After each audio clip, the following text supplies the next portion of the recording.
Welcome to another exciting episode of Get to Know Your Performer, starring Ironsnarf. Here are some of his videos of him shredding on the guitar.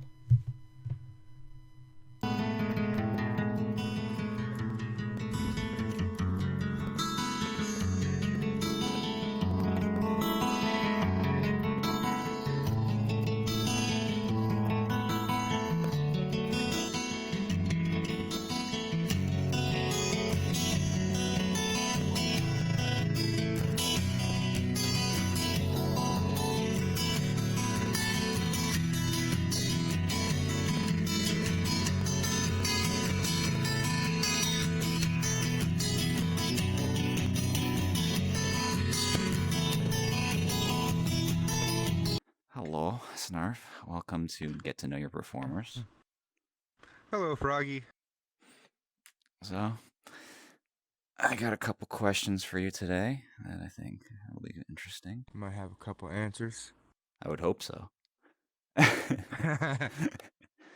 So, I'm curious to know what got you into VR chat?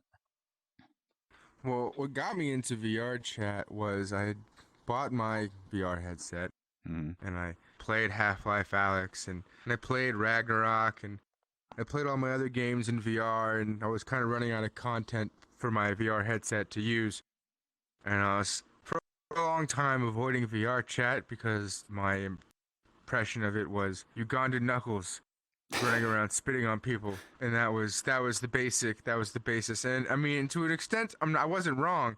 It still was around, but I didn't realize that this is a thing. And I installed VR chat, and a bunch of my friends did. We were all playing our VR together.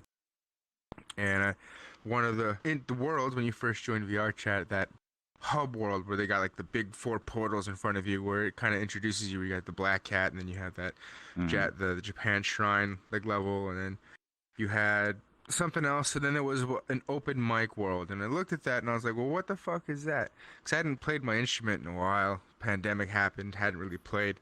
I bought a new Martin guitar in August during the pandemic, but never really played it. And so I go into the open mic world and I see people playing up on stage, and I was like, well, can I? And the answer was yes. And I've just been playing in VR since. So on that part, but what got you into music now? Just the guitar I've playing been and all playing that. since I was very, very young. Like even like when my father was touring and playing his music, I was playing my own in the orchestras.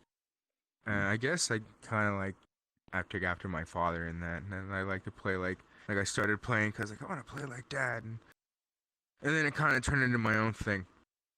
And when I was in the orchestra in like the 5th grade, I tried the trumpet, and then I tried the violin, and then I was in the orchestra in middle school in 6th, 7th, and 8th, and I played the viola or violin, and then it wasn't until high school where I started playing my viola like a guitar, where I would hold it like this and plug it like this in class, and there were guitars in the back of the class, and then sometimes when the teacher wasn't around, I'd pull one of those guitars out and just play on one of those. And it got to a point where I started bringing my electric from home that my father had gotten me that I never played, and I would take this electric and this amplifier to school, and I would teach myself how to play on the senior quad plugged in front of 300 kids who did not want to hear me learning how to play guitar. Because I was always of the opinion, if you can play your worst stuff in front of people, you can play your best stuff.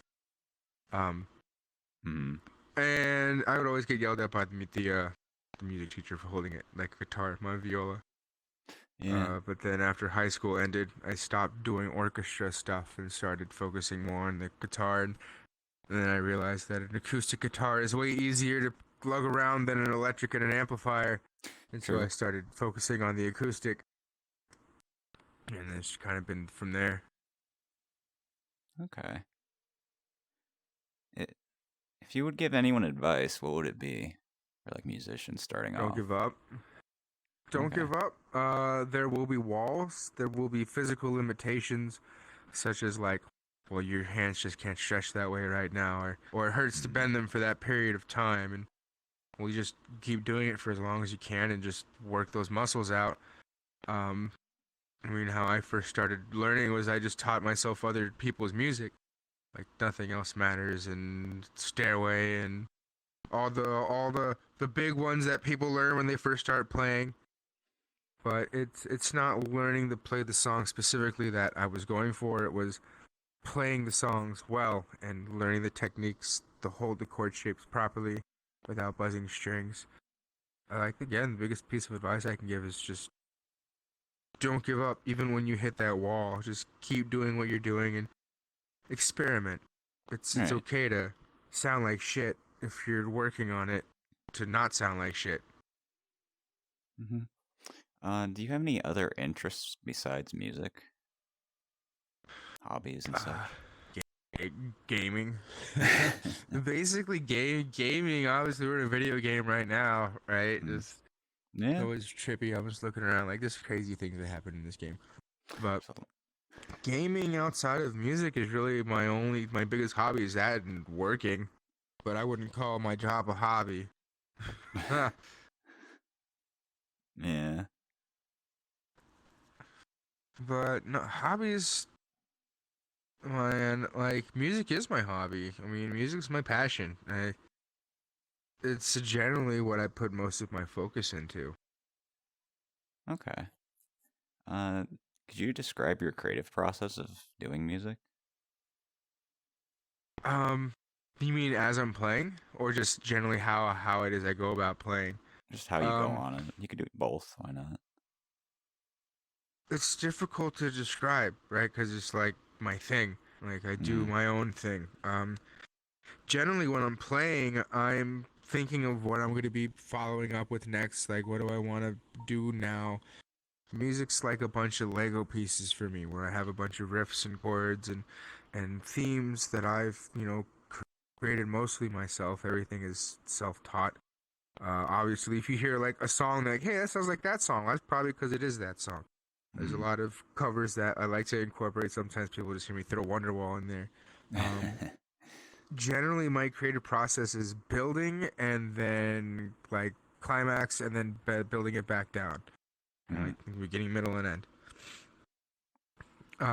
As far as even like thought process wise, the only thing I ever really want like work on figuring out when I go up on stage is how do I want to start it.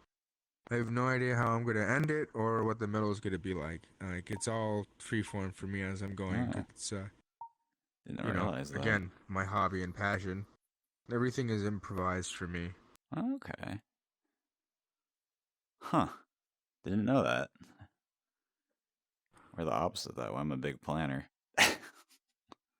Yeah, no, I have zero plan. The only time I really have a plan is when I play my Zelda medley, where like that's kind of roughly Mm. put together now at this point, where like it generally has the same beginning, middle, and end.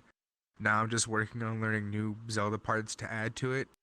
Um, but generally, unless I'm playing that, everything is kind of just me flowing.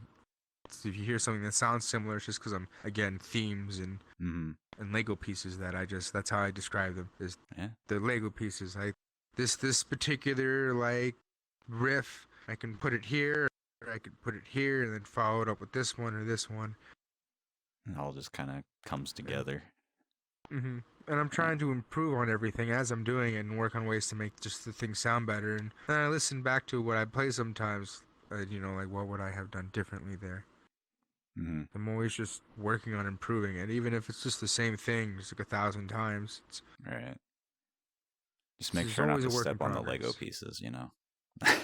Now, if I step on them, it'll sound like crap. Legos were fun as a kid. Those were good times.